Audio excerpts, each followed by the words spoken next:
So, hi, Shabnam and Isha. I welcome you to this conversation that we're going to have about the film and a little bit about the themes that the film has been trying to engage with.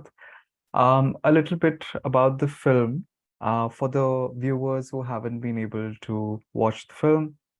Unfinished is a film that questions the notions of normality at its very core. It encapsulates the struggle of a young woman's mental illness as seen through the lens of her mother. The filmmaker mother critically examines home videos filmed by her during her daughter's first episode and unravels the family's genetic archive.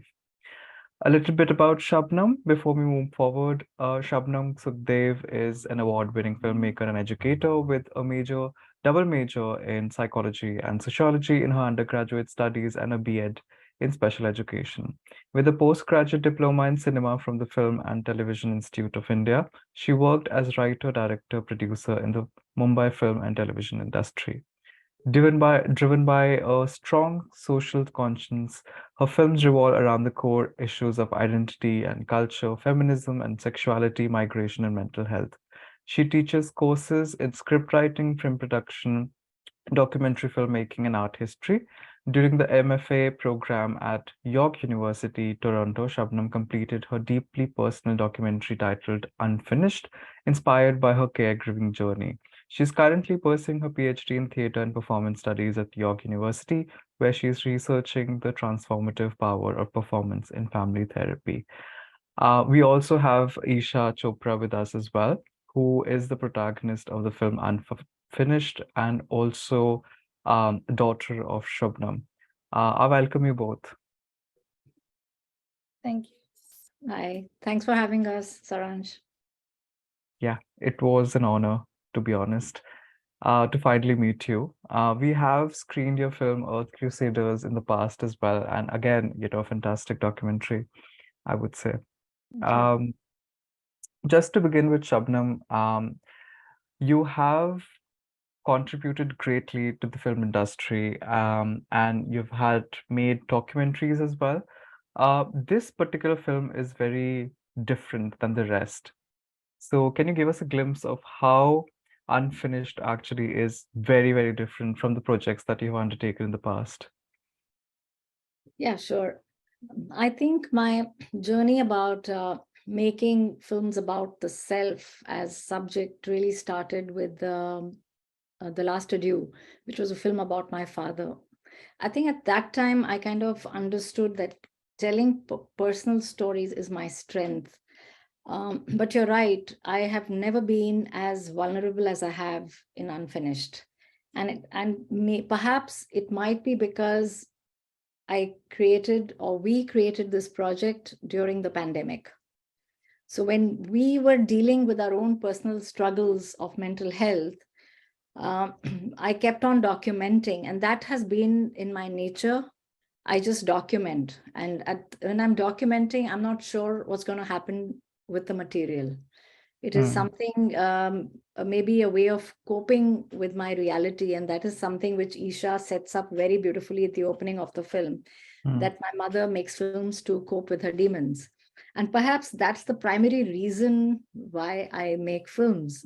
I don't make cinema as we know what cinema, the power of cinema is. It's not at that grand scale, but it's at that intimate, personal level, but really mm, touching upon very universal political issues that we are confronted with on a day-to-day basis in our lives. mm, mm, So, and so while editing, I really pulled out all my archives, family archives, the films that I have made, and it became a very self-reflective examination, a very critical examination of my place in my family and my relationship with my daughter.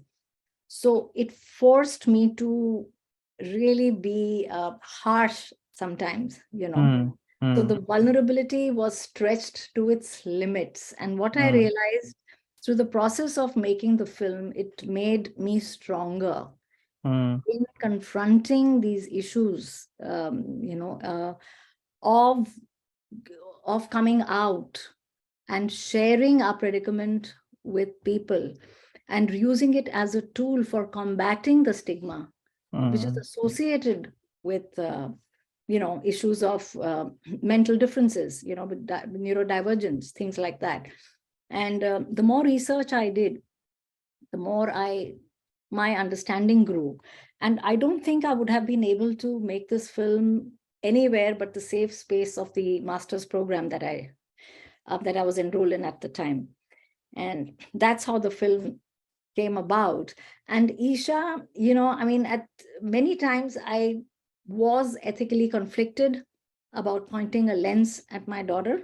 So that is also questioned, and that is also woven into the film and examined, Mm. I think, Mm. to some extent. And now, Isha, I want to actually pass it over to you, like if you want to say a few words. Yeah, initially, actually, I wasn't too positive about the whole idea of my mom filming me. But Mm. what also kind of took place is that I was also in the process of like beginning to write and journal, which has now actually become a book, and it overlaps a lot with what my mom has like the film and the book overlap a lot, and the concepts in it overlap a lot, but I don't think that I would have been able to explore myself and what I am going through if I hadn't given the green signal to my mom to say, okay, you can film anything, Mm. do anything. So there were Mm. times when I was a bit hesitant, but then Mm. there were times where she would film me where I was like reading a few poems out. And Mm. at that time I was, like episodic. I would like come out of Mm. the hospital and she would be filming me. I still have memories of like sitting on a rocking chair and she's filming me with a camera. Mm. But I, I was it was, I think, both our ways of finding a coping mechanism, and since we both are artists in our own way, we kind of communicated with each other through that, Mm. through the lens, actually. So and it was a very therapeutic process for both of us. It was very cathartic, and I don't regret it at all. Yeah. Yeah, yeah. And Isha, like it was very interesting that there were also archives wherein you hold the camera as well. And I was wondering, like, how was it, like, retrospectively speaking, for you to hold the camera and be the subject of the camera? So at that time, I wasn't really thinking too much of it. Of Mm-hmm. course, the effect of seeing it later on, you're like, okay, this is a Mm. very interesting effect. But Mm. while I was doing it, I was pretty sick myself that time. So I would be, I think, very defensive about the Mm. fact that my mom was filming me, and Mm. that was my way of kind of shielding myself with the camera. I Mm. Mm. so uh, I think that's what it was. I don't think it really was any deeper meaning to it, but Mm. yeah. Yeah, Yeah, and yeah. I'd like to add to that. I find that very interesting when real life and craft intersect Mm. in meaningful ways. So, in fact, although I was filming her, imagining that the doctors may want to see it, or maybe it was my Mm. way of challenging her to go to bed in the moment. Somewhere inside my head, I was also looking at, oh my God, if I intercut this, it would make something amazing. It's Mm.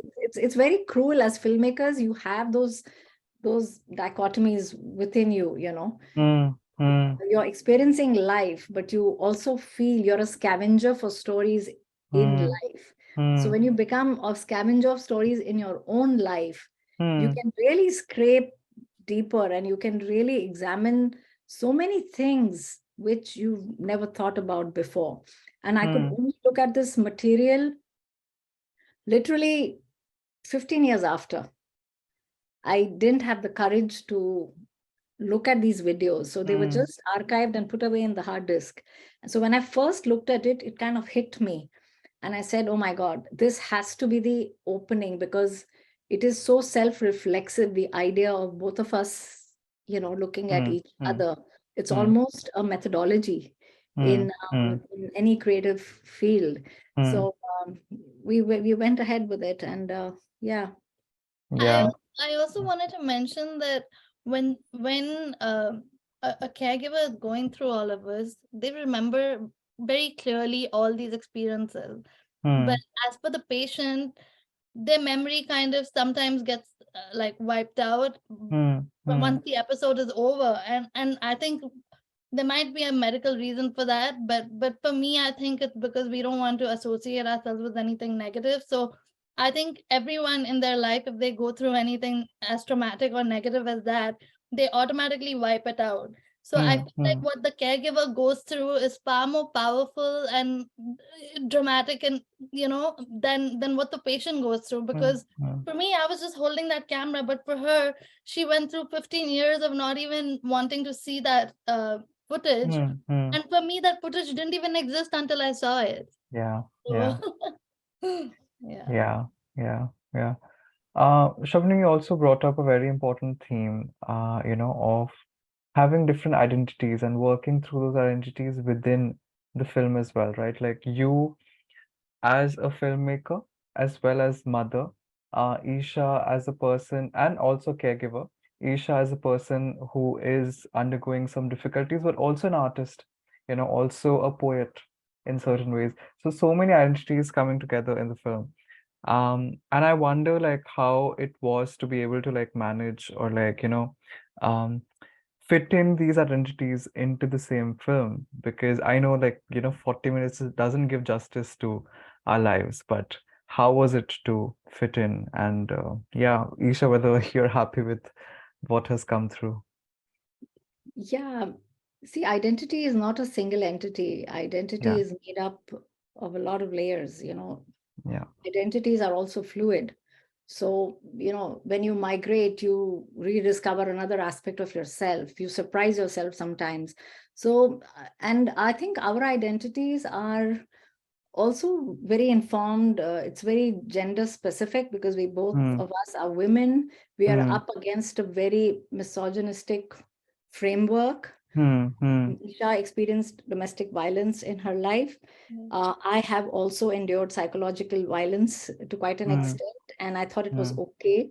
So we've come a long way in understanding that that is not okay, Hmm. Hmm. and to Hmm. be able to articulate it through the medium of film or cinema became our weapon in a sense. Hmm. Uh, Isha's her writing, her pen is her weapon, and I'm making films. That's my weapon. And now I'm going to be doing theater, and I want to work with communities. So that again adds to the activist mode of creative expression Hmm. for both of us, in a sense, Yeah. So we are looking at those intersectionalities, because it is not, identity is not just what you see. Hmm. I'm not just a brown woman with salt and pepper hair wearing a Hmm. black frame. Hmm. Hmm. I'm way more than that. Yeah, yeah, yeah, And that is something you cannot see just yeah, with your eyes. You yeah. have to engage with me. So the way you engage with me is through the work that I create. Hmm. The Hmm. way you interact with it, the way you respond to it, the way you Hmm. question it, Hmm. that becomes important. Hmm. And Hmm. that creates Yeah, another yeah, persona, right? yeah, yeah, yeah, yeah, yeah, yeah. Yeah, that is true. And also, it also reflects on what identities the other person has been able to pick up from the documentary itself. Like, I know personally, like in my experiences of hosting certain documentaries, some people will pick up an identity which resonates so much with them. Like, for Yeah. example, identity of a mother or like a woman or a queer person, etc. And then they hold on to it because it means so much to them. Uh, you know, and the few of the themes that I could pick up on, like for example, gender, mental health, healing, are things which I also like think about regularly. And I think like the intersecting of them like was very, very interesting and also very, very magical in some ways, even as me who is like watching this film as well.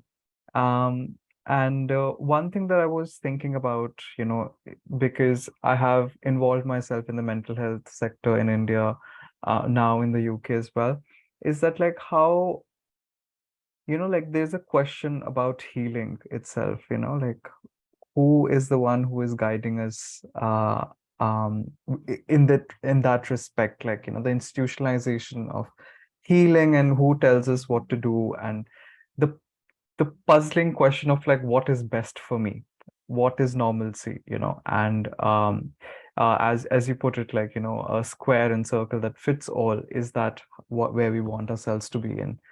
um I think like both of you have, and your conversations with each other in the film as well, gives us that space, opens up that question.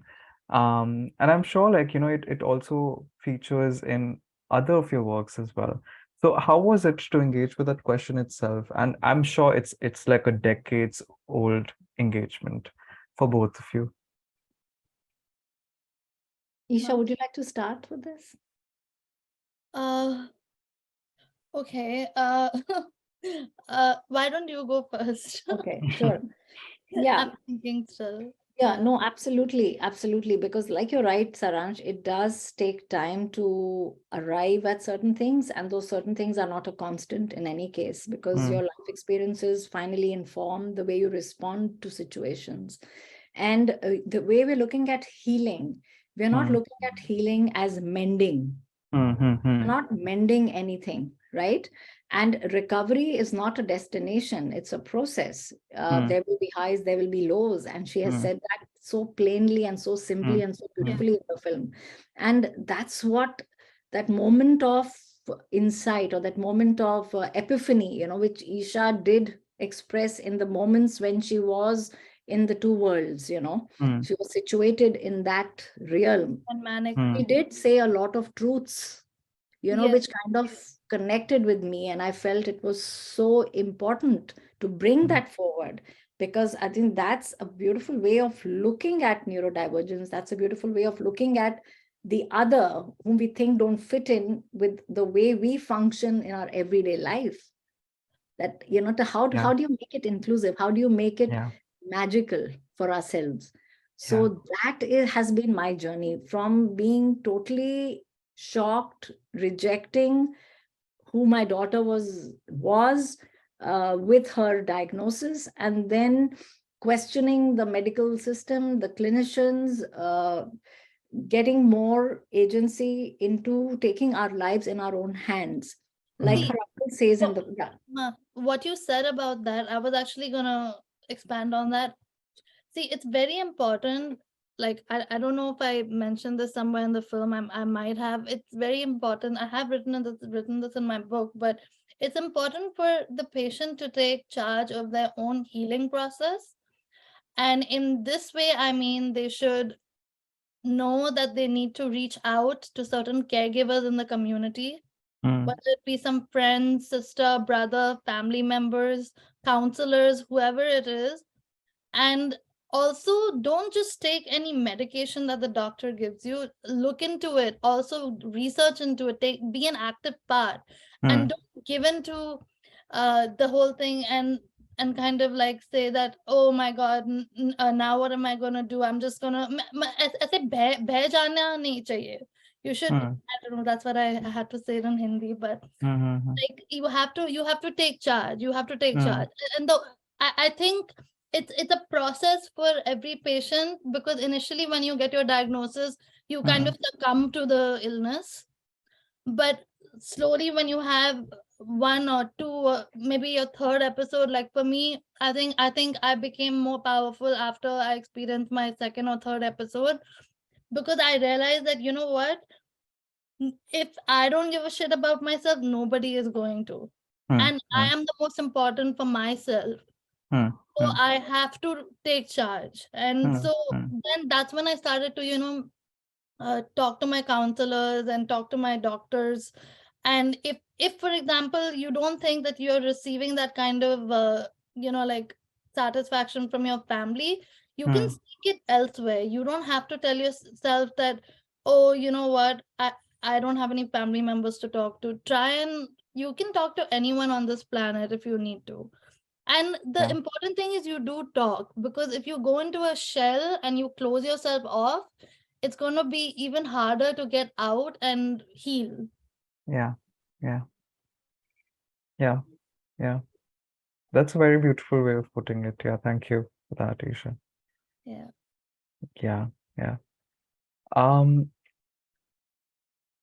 what the other thing that caught my eye while watching this film was how it's not just like Shabnam, you being the caretaker and Isha being a person who, who needs handling in that sense. It's also the other way around as well, right? Like that relationship, like how you're not that one person, right? Like one identity, you're different identities as well. Like sometimes you're also difficult to handle for the other person as well as a caregiver, Yeah. you know. And it reminded me of this, graphic novel, a memoir, Are You My Mother, Alison Bechdel. I don't know how to pronounce their name, but it's like a queer person talking about their relationship with the mother, and very, very beautifully, through the medium of graphic novels, actually like putting out their journey. I thought like it was as like the film was as beautiful because that interchangeable roles that we play while we are in a relationship. Yeah, that was beautiful. And I wonder like what other people also had to say about the film and like what it tried to convey, what they got from it in your experience. No, sure. You want First of all, I don't think the film was made with the intent of being a great piece of artistic benchmark in cinema. The Hmm. purpose was to connect personally, intimately with audiences who perhaps are struggling with similar Hmm. uh, life trajectories. And for me, I think it was also important to make the viewer uncomfortable. Hmm. Because the Hmm. problem with us is that we always want to present a very rosy narrative, it always Hmm. has to end with a happy ending, Hmm. and Hmm. then we feel, cathartic, right? That's what Hmm. Hmm. needs to do for it. It needs to get you Hmm. catharsis at the end. Hmm. I Hmm. want to leave the viewer thinking more about Hmm. their own lives, Hmm. thinking more about how they are engaging with people in their lives, Hmm. especially Hmm. caregivers, parents, could be families, friends, siblings. How are they navigating these different strands of engagement Hmm. Hmm. when they're confronted with mental health or mental health diagnosis or mental illness or mental disorder, call it what you want, within the family? How can they create a more inclusive model? How can they strengthen the lives of each other through this engagement? Hmm. Hmm. Because that is key for me. Yeah. For the purpose for this film is that, and I think to quite an extent I've been able to I won't say achieve the results, but to feel positive about the way the film is impacting people. Hmm. I've shown Hmm. it to caregivers, communities, I've shown it at film festivals, I've shown it to doctors. Doctors have requested me to whether they can share the film with families. Hmm. So it's that kind of an effect that I am, Hmm. the life for the film. That's the kind of Hmm. life I'm seeking for the Hmm. film. Hmm. Hmm. It's not going to make us money at the box office. Definitely Hmm. not. But it's Hmm. definitely the reason why I agreed to even speak with you Hmm. is because I want more people to see the film. Yeah. We want across generations, Yeah. if that makes sense. Isha, you Yeah. wanted to add, I think.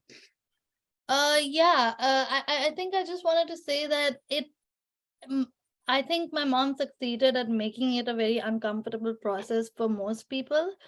But I would have to definitely say that the moment anyone does watch the film, they will go through that process of feeling uncomfortable. Hmm. If they have been through anything in relation with mental health, Hmm. they will be even more uncomfortable. Hmm. For them to actually see the entire film and go through Hmm. it, Hmm. they will achieve a like deeper sense of satisfaction, because Hmm. they will questions will arise in their mind and they will want to seek those answers. And Hmm. I Hmm. think what starts to happen in most families is that they just want to close themselves off from actually even igniting conversations around this topic. Hmm, hmm, So yeah. seeing this film will get them to say, if this mother and daughter duo could do it, why can't we do it? Yeah. And I think if we succeed at that, that would be great, because we have to get the conversation going, not just within communities, but within families. Hmm. Yeah. Yeah. Well, I do hope that actually it is not limiting itself to certain audiences, but is able to like penetrate families, is able to like um go to places where we never imagined it to go. So yeah.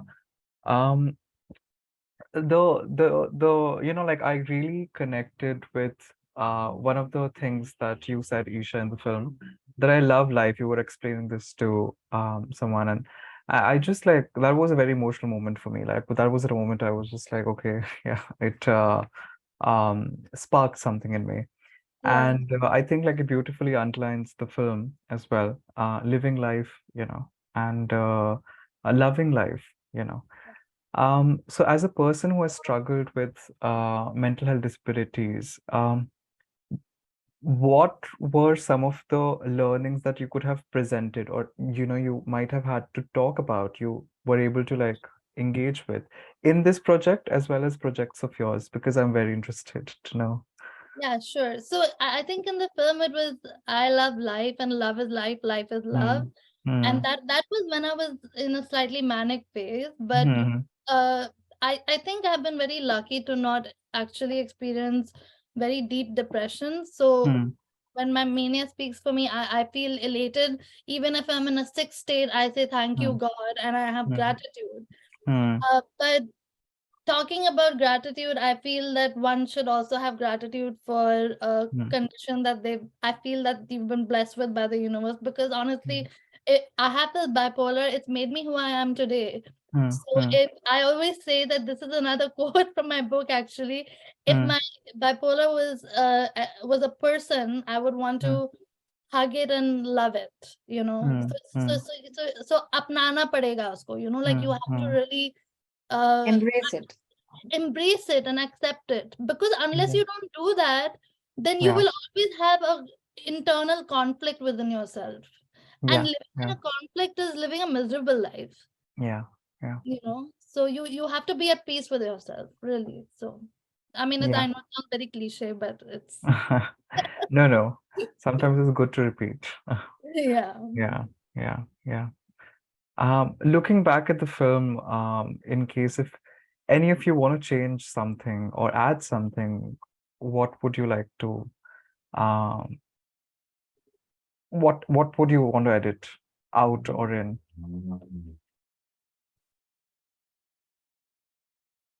I think I would just make another film if I need to say more about Hmm, anything. hmm, Simply because this was a process created through a very painful journey.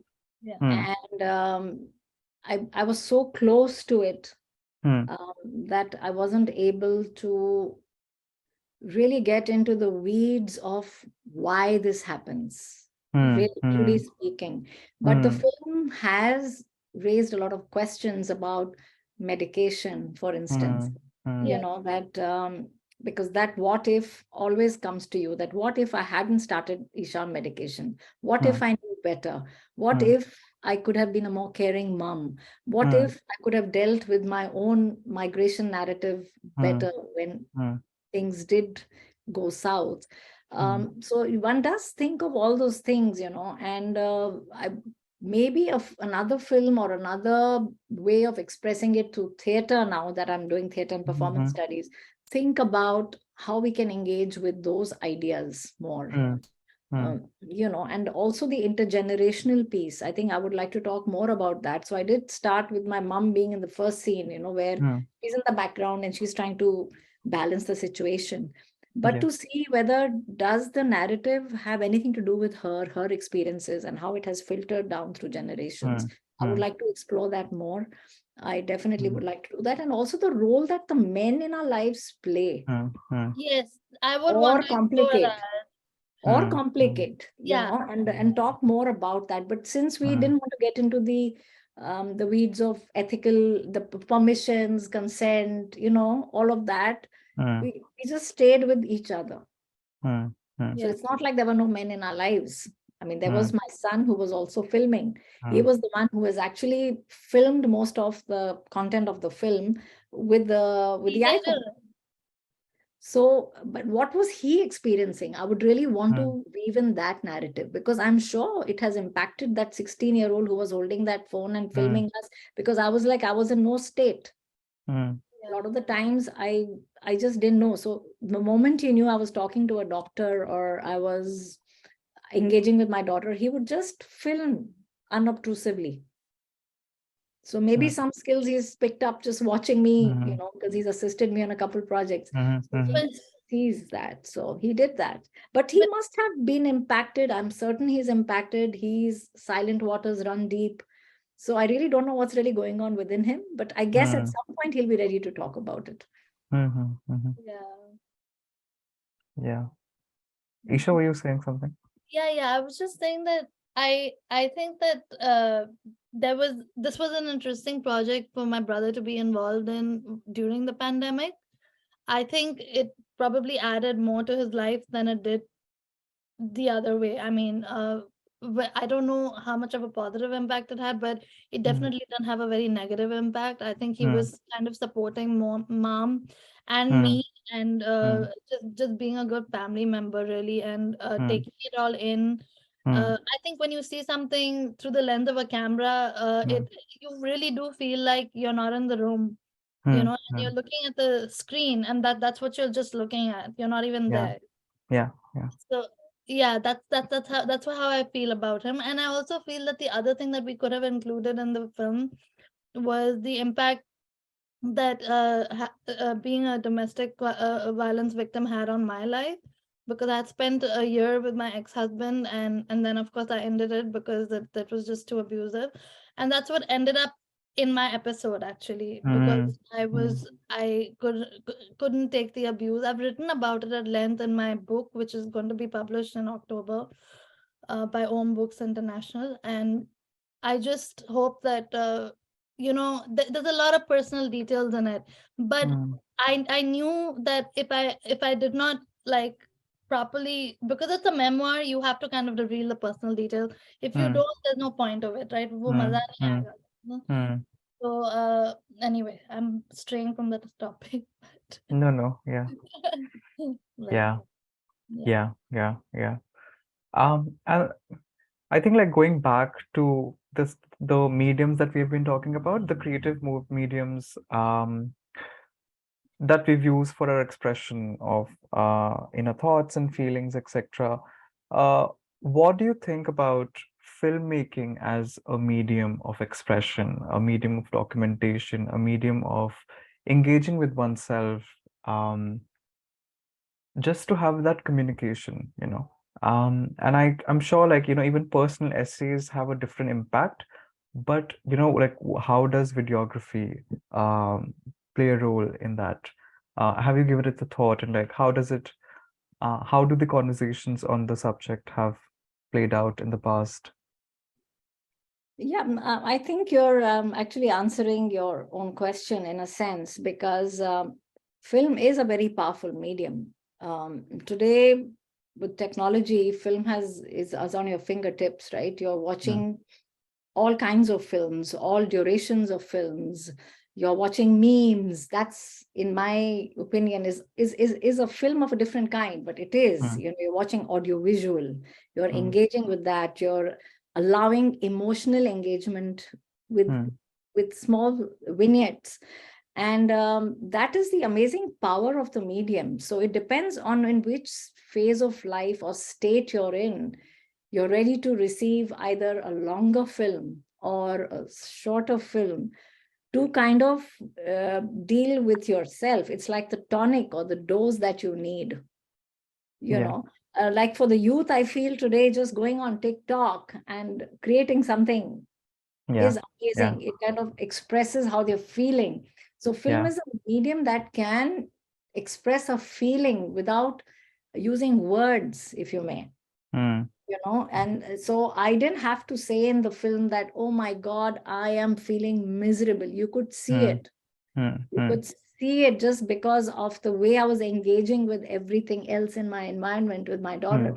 So that is the beauty of this medium. I think it is, you know, a visual, a picture can say 1,000 words, that old saying that we say, that you can just with something simple, you can say so much.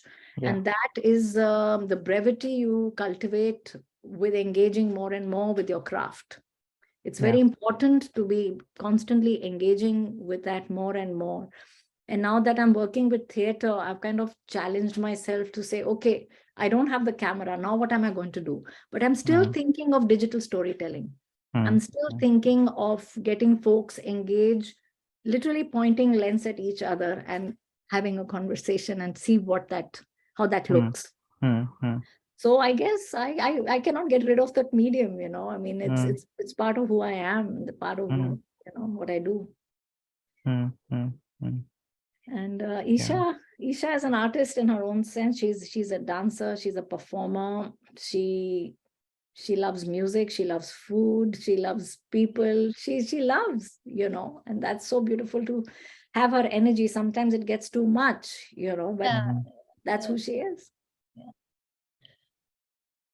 Okay, so I have to say that I really like this concept of, I think it's pronounced ikigai. Have you heard of it? Yeah.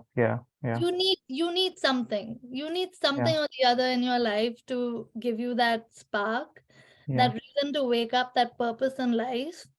And I think that because I gave myself all those reasons and purposes, I don't want to sound bad, but that's why I didn't end up, like doing a really bad thing to myself like I could have done, because things were really bad for me. Like I was with one guy, and then he had left me because I felt sick, and then in my sickness I became so obsessed with him, and then for like 3 years I didn't meet anyone. But of course, that's my personal life. My professional life blossomed. I went and educated myself, and I got my diploma and everything. But that was my ikigai. If I didn't have that, then I would be like, like really sad about it. And like, so that's, I think that's a tip that I would give people, if I were to give a tip as well.